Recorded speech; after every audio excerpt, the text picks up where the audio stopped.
Get ready for 3 easy gingerbread themed projects that aren't cookies. And when you're done, there's more fun on my friends' channels, Mama Dares to DIY, Kippy at Home, Salmond, Christy's Crafts DIY, Leah Southern Yankee, and Just That Perfect Piece. But for now, welcome to my channel, Craft, Eat, Repeat.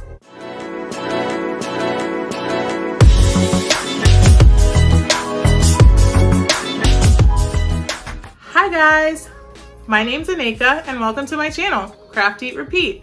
So you might hear a little noise in the background of today's intro because we already have friends and family and kids visiting for the holidays.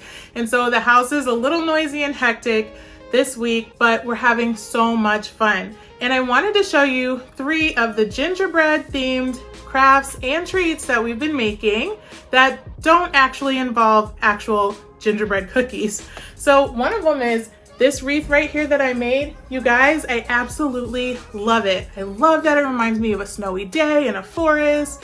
I love that it has a little bit of that buffalo plaid that I'm like so obsessed with this season. And I'm just really happy with how it came out. So I wanted to show you guys how I made it. If you're new to my channel, welcome. If you like what you see, go ahead and hit that subscribe button. And everybody, if you're new or if you're part of the family already, go ahead and hit that notification bell so you won't miss any of the fun. All right, guys, let's get started. Let's get ready to craft. To start this project, we're going to have to make a yarn puff or a yarn ball. I don't really know what you call them, but it's a little poof of yarn and it's super cute. So I'm just going to start by wrapping the yarn around my fingers. For a small one, I did it 35 times. For a medium one, I did it 50 times, and for the largest ones, I did it 80 times. Once you've wrapped it around your fingers, however many times you'd like, you're going to tie it off in the middle, and then you're going to trim it all the way down. Make sure to get all those straggly pieces of yarn off, and when you get down to the middle, you'll be left with this cute little yarn poof. Next, we're going to prepare our wreath for everything we're going to put on it. Now, I just had a poster board at home when I was doing this, but after completing it, I think it would be better to grab a project board. It's a little more sturdy, and you'll see later that I think it'll just make things easier as you go. But for now, I'm using this poster board. I cut it to the shape of my wreath form, and you guys, this is just a wreath form that I got at the Dollar Tree. I also got the poster board at the Dollar Tree. And these pipe cleaners that I'm using to secure the poster board to the wreath form also came from Dollar Tree. So I'm just going to stick some of these pipe cleaners through my poster board and attach it to the wreath form.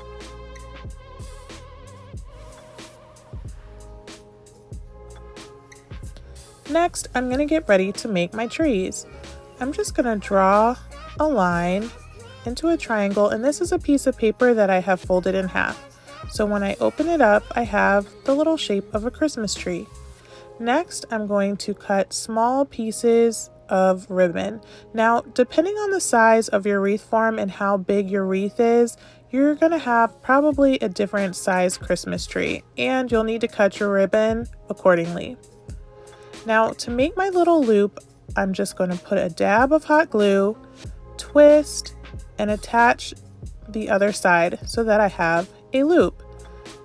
I showed you guys how to do this on another project I did to make the trees in the background. So this is a method you can use on something small like these little trees for my wreath, or something bigger like the cone trees in the background. Now I'll pop in a card right here and also leave a link in the description if you want to see how I did the same technique to make the beautiful trees in the background.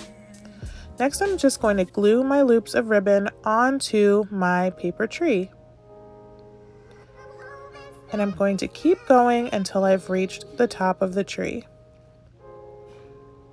For the top, I'm just going to glue one piece of ribbon, one side of a piece of ribbon on the top of my tree, put another dab of glue,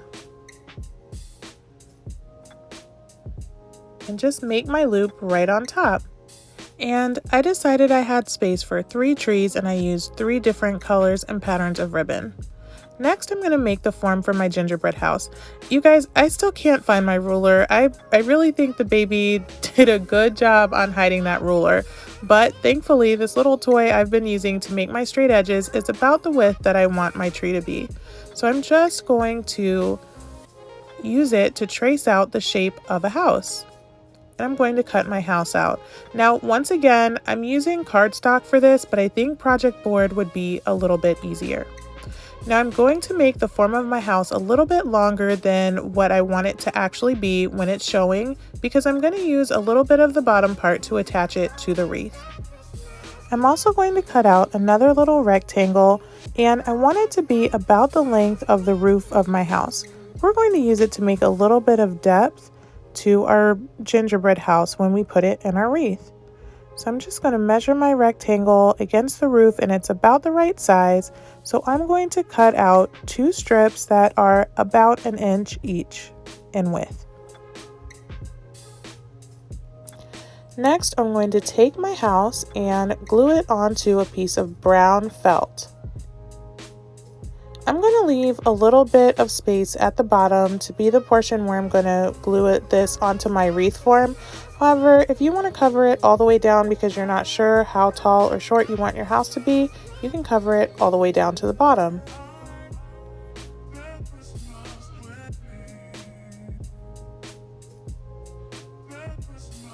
I'm going to do the same thing to my 2 roof pieces, except with these pieces, I'm going to cover them front and back because I'll be able to see both sides in the final project.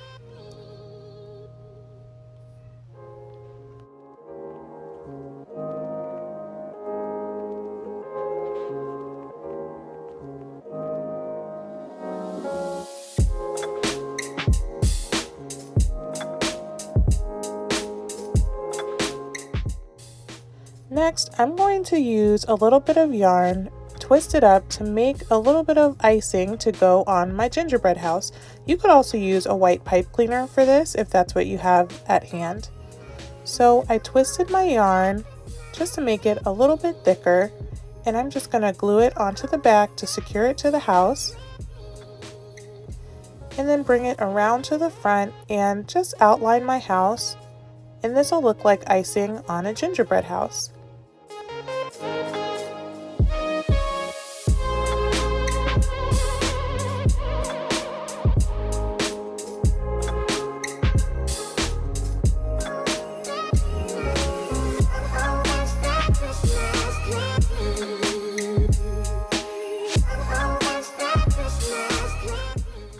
I'm going to do the same thing to create a door. Next, I'm going to twist a red and white pipe cleaner together and then roll it up into a little circle to make a little window for the top of my gingerbread house. I'm going to put it on with hot glue. I also use the pipe cleaner to make a little doorknob. Next, I had some of this green glittery paper, so just to add a little pop of color, I cut out some of the paper to make some little bushes in front of the gingerbread house. All the glitter also kind of reminds me of gumdrops, so I thought that was cute. Next, I'm going to glue my roof pieces onto my gingerbread house.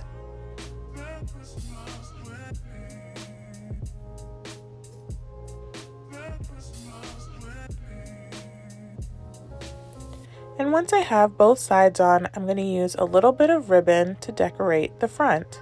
Now, depending on where you hang your wreath, you might be able to see the sides and maybe even a little bit of the back of the gingerbread house. So I took the ribbon all the way around and then I secured it halfway up the back, but I would actually suggest putting it all the way up the back of your gingerbread roof.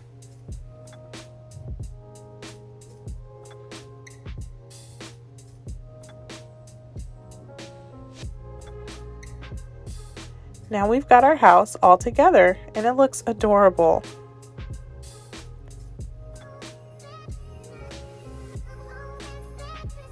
Now I'm going to add one final touch using a white pipe cleaner to make a little zigzag of icing to put at the top of our gingerbread house to hold it all together.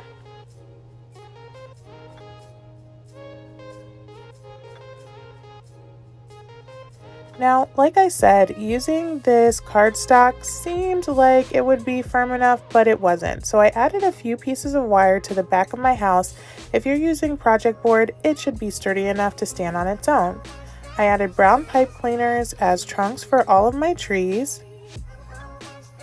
And then I set to work at attaching my house to my wreath form.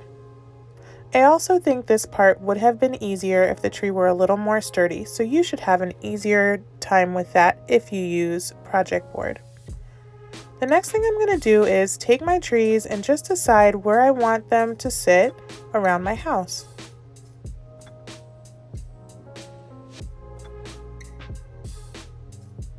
Once I've decided where I want them to go, I'm going to attach them with hot glue and a pipe cleaner if needed.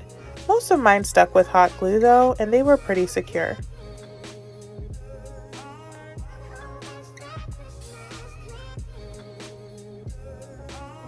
And now I've got my house and my trees in my wreath form, and the last thing I need to do is add all of my yarn pom-poms, that's what they're called. I don't know why I was calling them poofs before. I'm just going to add all of my little yarn pom-poms onto my wreath. And I just love the way this kind of makes the gingerbread house look like it's sitting in a snowy forest. I think it's adorable and perfect for Christmas time. And that's it. I love how this came out. It did take a while to make all the pom-poms, but it came together really easily, and I know I'll be using this for years to come.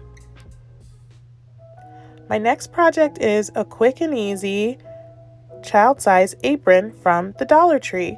I got these pot holders in a pack of 2, and these matching dishcloths also came from Dollar Tree.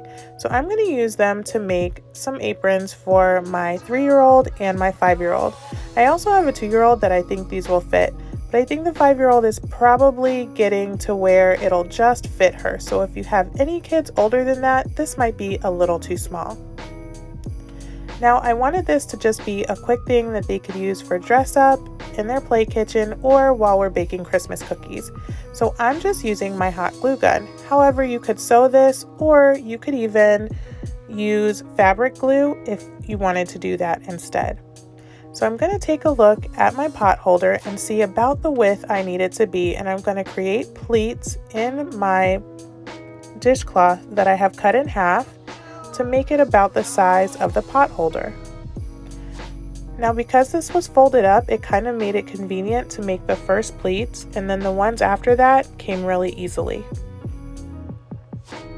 So I'm just using a dab of hot glue to create a pleat in my dishcloth.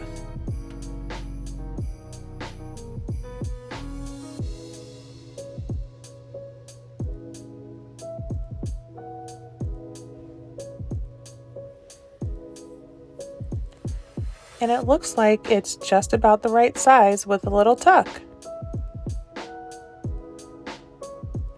Once I'm sure it's the right size, I'm going to turn my dishcloth over and put a dab of hot glue on the other side of each pleat just to make sure it's nice and secure.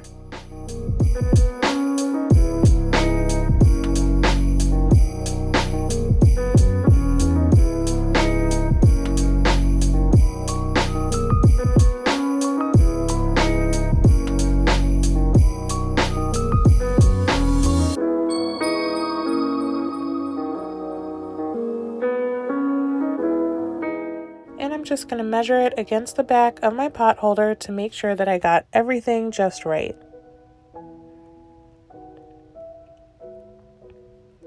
Once I'm sure it's the right size, I'm going to put a line of hot glue on the bottom of my pot holder and stick the dishcloth right on.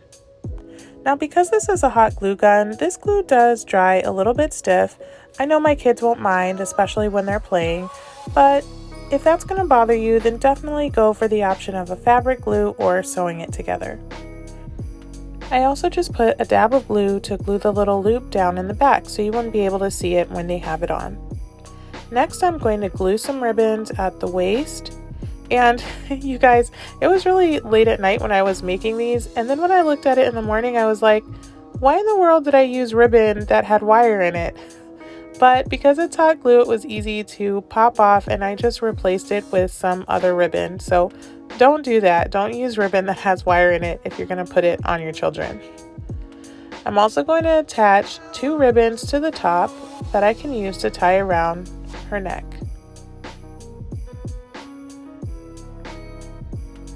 And that's it. These came together in about 10 minutes, and my kids absolutely loved them. They felt so special, and they were dancing around in their aprons ready to cook, which means they were super ready when we made these gingerbread Rice Krispie treats. Now, I started by melting butter and marshmallows as regular for Rice Krispie treats, but I also added some gingerbread cake mix. You can find it at your store, and it just adds a nice flavor. Then I added all my Rice Krispies and stirred it, and then I let it sit to cool. Once it was cool enough to handle, I sprayed my muffin tin with non-stick spray, as well as spraying my hands, which makes it a little bit easier to handle this sticky concoction right here. And I'm just going to press it right down into the bottom of each muffin tin. I just want to have little circles of Rice Krispies. Once those were nice and cool, I melted some chocolate and decided that I wanted to dip my gingerbread Rice Krispies into the chocolate. Now, you guys, I'm no gourmet chef, and my chocolate dipped treats do not look as good as the ones that you get from the store, but man, does it taste good. I got this little package of sprinkles, and it has snowflakes and little gingerbread men in it, so I'm going to sprinkle a few of my gingerbread Rice Krispie treats with these sprinkles. And some of them I'm going to use cookie icing to draw a little gingerbread face on.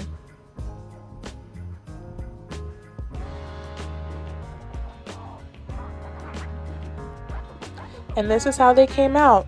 You guys, these are so good. They have such a delicious flavor with all the spices that you get from the ginger and the molasses and everything that you can taste in a gingerbread cookie. And it's a beautiful treat to have that's not actually a cookie. I hope you enjoyed all 3 of these gingerbread projects that aren't cookies. And if you like this video, go ahead and give it a thumbs up. Subscribe if you haven't already, and I'll see you next week when we repeat it all again. Thanks for watching.